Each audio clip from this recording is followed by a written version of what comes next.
was invited by Secretary Harry Roque to go on his show, which is one of these public service shows that he does weekly. And by coincidence, this show was shot or taped in Malacañang Palace.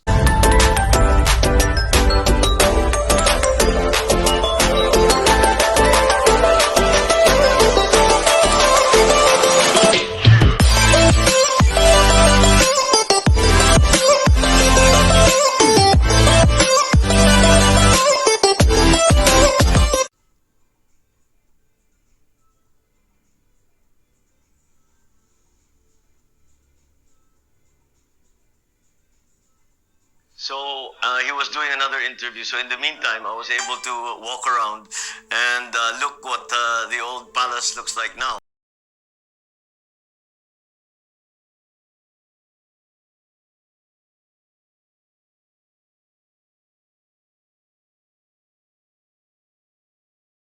Many of the rooms have been repurposed. It's no longer used in the same way. But then it's always been that way. The rooms always changed their functions as time went on and according to need and according to availability. But it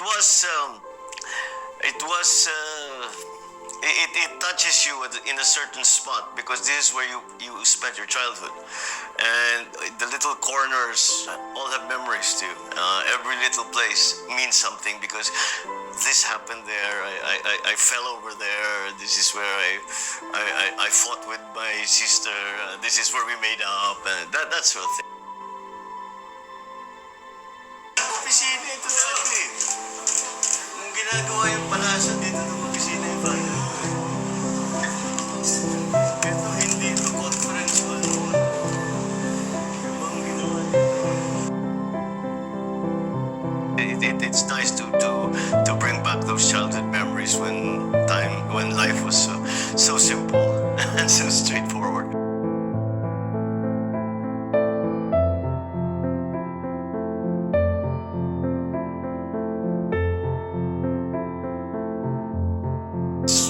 Really drag out, screaming matches and eventually actual fights. We would run after each other with intent to harm.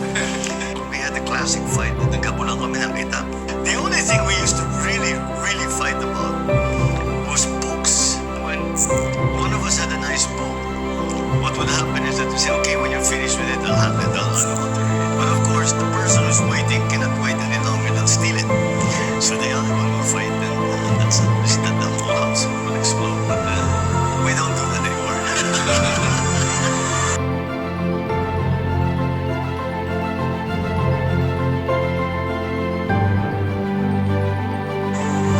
And we had guests, and they were saying, "My gosh, Madam First Lady, you're such a romantic, not like your husband." And my father was sort of taken aback and said, "No, quite the contrary. If there is no romance, there is no courage." And that's the way he thought. The soft side was what motivated him to do all of these hard things. And of course, when it's work, it's the hard things, the tough things that he had to do. And that's what people see. But that derives, or the root of the passion, the determination to do something good comes from love. I mean, comes from dedication, comes from sense of duty and nationalism.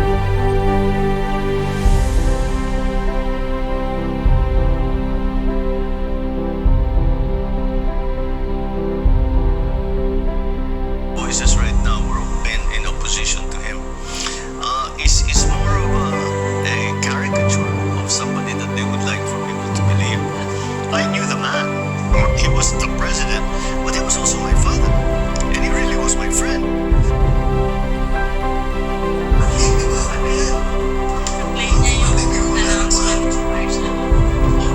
First of all, the portrayal of him by his opposition, especially the demonization of my dad, I thought that's just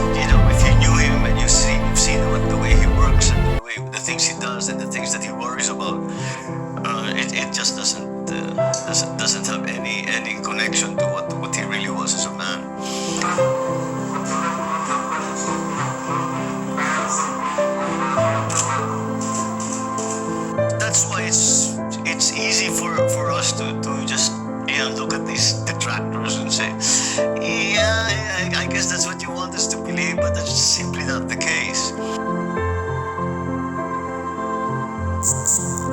This idea or this feeling or this, shall we say, opinion I have of my father, of the man, has just been strengthened as time goes on. You'd think when you grow up, you say, well, I was a kid, siguro kala mo, hindi ko naintindihan what was really going on. But the more I see, the more I learn, the wiser hopefully I'm getting. I can see that that's really the way he was. That's really the person he was, and that he meant it. This wasn't propaganda for him. The things that he said were not. He meant it. That was really what he was trying to do.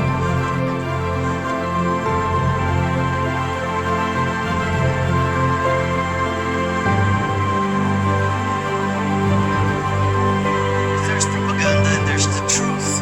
Marami tayong kasabihan, bilugong mundo, the pendulum will always swing back, all of these things. But I think it really derives from the fact that, whereas other people will say that this is what we believe, this is what we would like to do, they haven't really backed it up.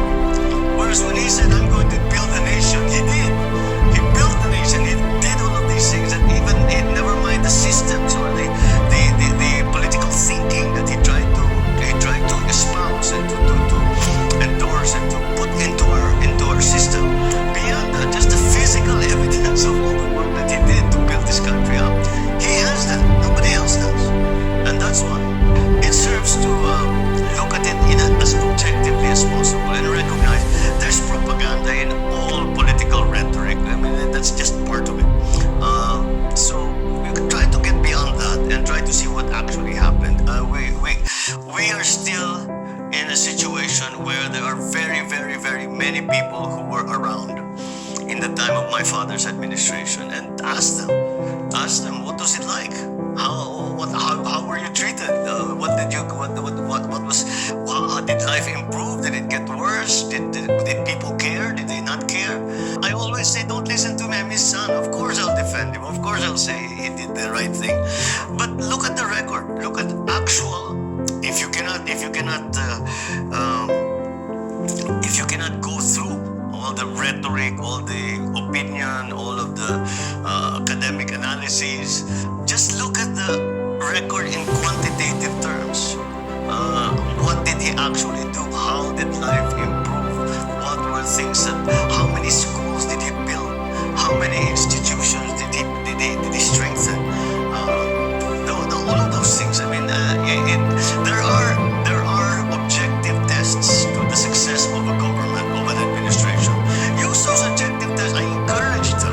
Use those objective tests on his administration, and we'll see how he does. And I think he will account for himself very, very well. Saying the quotation keeps coming back to me. You can fool some of the people all of the time, and all of the people some of the time, but you cannot fool all of the people all of the time. And that's where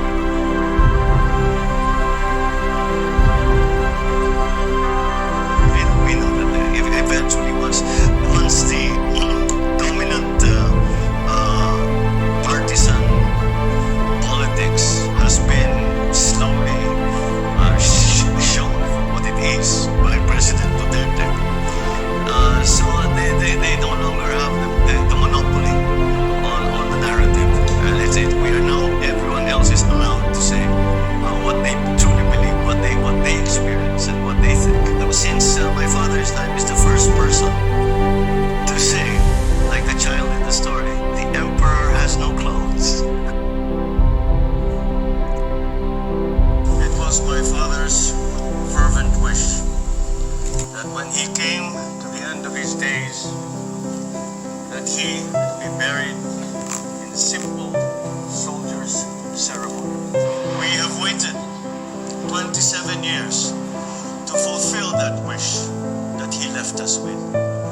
We thank President Rodrigo Duterte for his recognition of my father's service to the nation.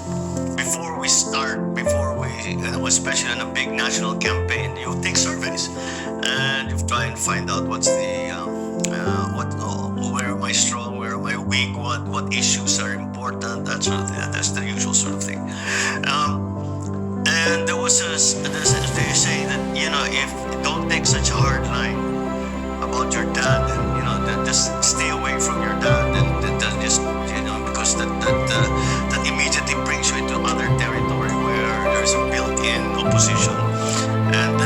because yeah, that you easily get 30%.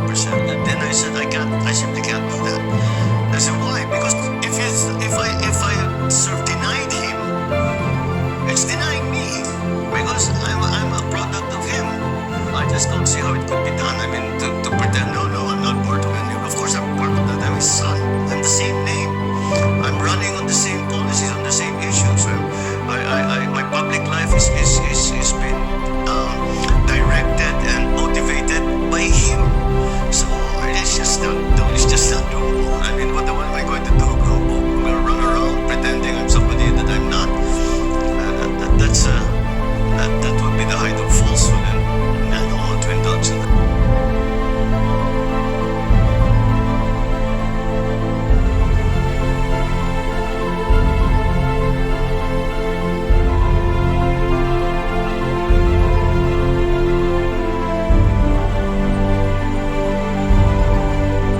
Kasi bale both parents are very active in politics. Do you think that this one has led you to go into this kind of life?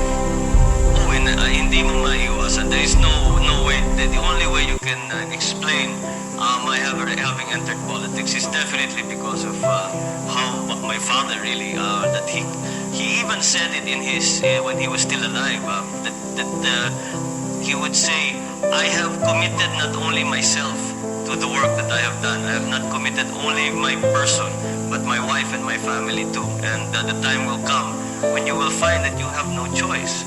Not to enter politics, but perhaps in the positions, in the kind of causes that we would champion. So, matagal na talagang alam na namin na kahit papano, yung ginawa ng aming ama will affect us for the rest of our lives, in whatever fashion. So, and it's turning out to be true, because how can something that dominant be suddenly just go away? So, kahit na ngayon, ilang taon na ito, we're still feeling the effects of what my father did, and I have no doubt to the day I die,